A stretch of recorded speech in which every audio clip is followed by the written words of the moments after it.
Hello friends, I am Trambak Nayak. Welcome back to our channel বিনিয়োগ।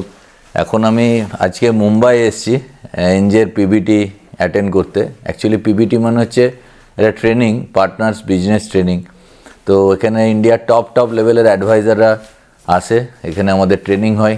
তো আমি উঠেছি হোটেল তাজ সান্ত্রাকুজে, খুবই ভালো হোটেল, বুঝতেই পারছেন তাজ।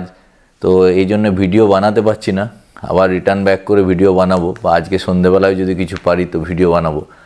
তো জাস্ট ক্যাজুয়ালি আপনাদের সঙ্গে একটা ভিডিও করছি।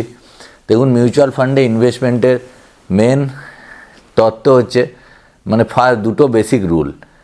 একটা হচ্ছে যদি আপনার শর্ট টার্মে টাকা লাগে তাহলে গো উইথ ডেট ফান্ড, আর যদি লং টার্মে টাকা লাগে go with equity fund. Equity এমন একটা অ্যাসেট ক্লাস যেটা আপনাকে লং টার্মে রিটার্ন দেবে।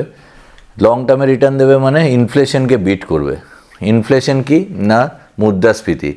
ধরুন আপনি ব্যাংকে এফডি করছেন, তো ব্যাংকে এফডিতে আপনি 7-7.5% রিটার্ন পাচ্ছেন, আর ইনফ্লেশন কত পার্সেন্ট আছে? মোটামুটি 5%। তাহলে 7 - 5 মানে 2% বা 1%। আপনার যদি 6% ইনফ্লেশন থাকে তাহলে 1% মাত্র মানে আপনার রিয়েল রিটার্ন আসছে। হোয়ার অ্যাজ ইকুইটিতে কিন্তু লং রানে যে কোনো মিউচুয়াল ফান্ড আপনি দেখুন 7 বছর 10 বছরের টাইম ফ্রেমে মোটামুটি 13 থেকে 15% রিটার্ন দিচ্ছে। মানে এখানে 15 - 5 মানে আপনার 10%-এ গ্রো হচ্ছে। তো এটাই হচ্ছে ওয়েলথ ক্রিয়েশনের সবথেকে সেফেস্ট রাস্তা। যদিও ডাইরেক্ট ইকুইটিতে প্রচুর রিটার্ন আছে, সেখানে লস করার প্রবাবিলিটিও প্রচুর। 97% losers in the stock market. Stock মার্কেটে যদি আপনাকে ট্রেড করতে হয় বা ইনভেস্টমেন্ট করতে হয় তো প্রপার নলেজ নিয়েই করতে হবে, এবং শুধু নলেজেই হবে না, উইথ ডিসিপ্লিন। এবং প্রপার নলেজটা পাবেন কোথায় সেটাও একটা দুরূহ ব্যাপার, প্রপার গুরু খুঁজে পাওয়াও মুশকিল। তো সেই জন্য সবথেকে বেসিক উপায় হচ্ছে মিউচুয়াল ফান্ড।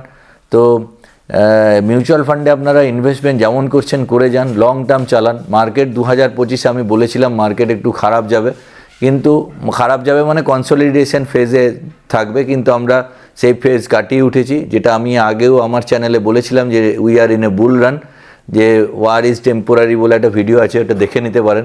তো ওখানে আমি পরিষ্কার দেখিয়েছি। তো নিফটিতে যেটা চার্ট ফরমেশন হয়েছে সেখানে পুরো সাপোর্ট জোনের মধ্যে আছে। মানে নিফটি যখনই নিচে নামবে 2-3% আবার সাপোর্ট খেয়ে ওপরে উঠবে, কোনো এখানে ভয় পাওয়ার দরকার নেই।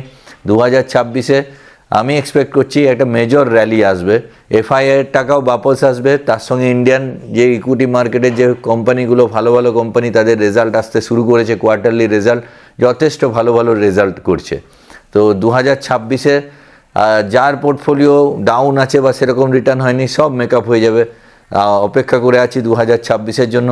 আজকে বেশিক্ষণ কথা বলতে পারছি না, আবার নেক্সট ভিডিওতে দেখা হচ্ছে। হয়তো সন্ধেবেলায় দেখি ফিরে যদি একটু টাইম পাই একটা ভিডিও করব, কেন এত সুন্দর লোকেশনে ভিডিও বানাতেও ভালো লাগছে। তো এখনকার জন্য এটুকুই। জয় হিন্দ, জয় ভারত।